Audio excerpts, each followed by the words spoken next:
मैं डॉक्टर पूर्ण प्रकाश जाटव, हिंदी विभाग सहायक आचार्य, स्वर्गीय राजेश पायलट, राजकीय स्नातकोत्तर महाविद्यालय बांदीपुर। छात्रों, अपन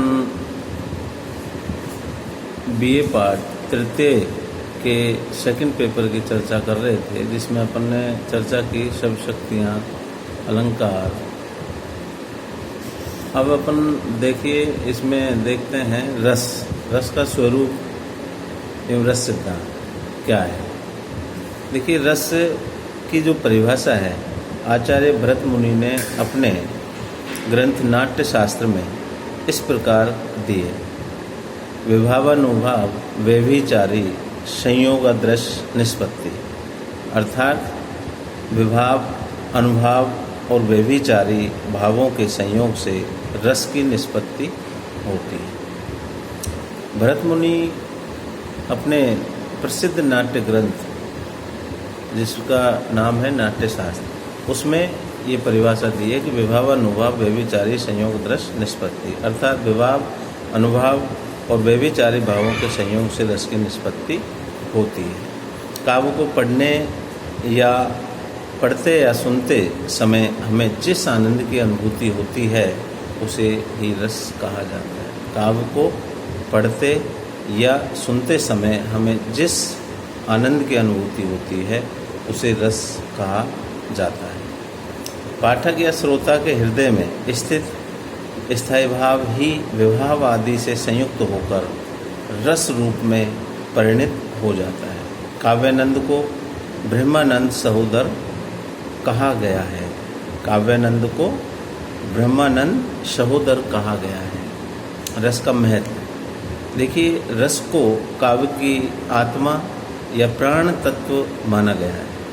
रसहीन काव्य निर्जीव है, अतः रस के बिना काव्य का अस्तित्व ही नहीं है। जैसे प्राण के अभाव में शरीर व्यर्थ है, ठीक उसी प्रकार रस के अभाव में कोई रचना काव्यत्व से ही रहित हो जाती है। रस ही कविता को प्राणवान बनाता है और वही पाठक या श्रोता को आनंद मग्न करके भाव समाधि में पहुंचा देता है।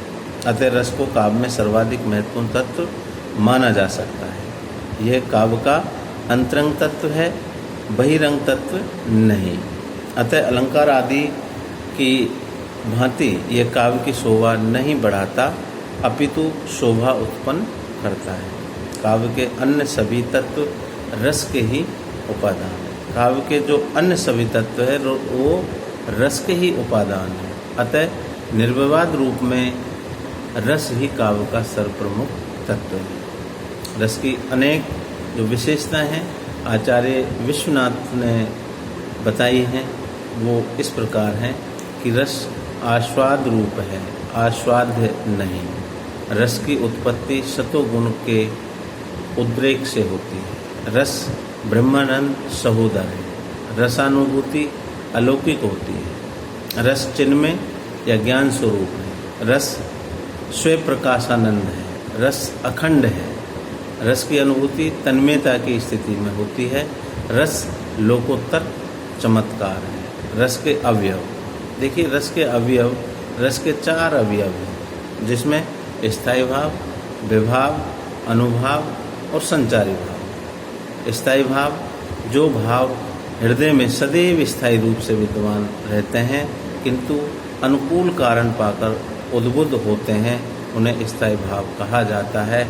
इनकी संख्या 9 मानी गई है, जिसमें रति, उत्साह, क्रोध, जुगुप्सा, विस्मय, निर्वेद, हास, भय, शोक,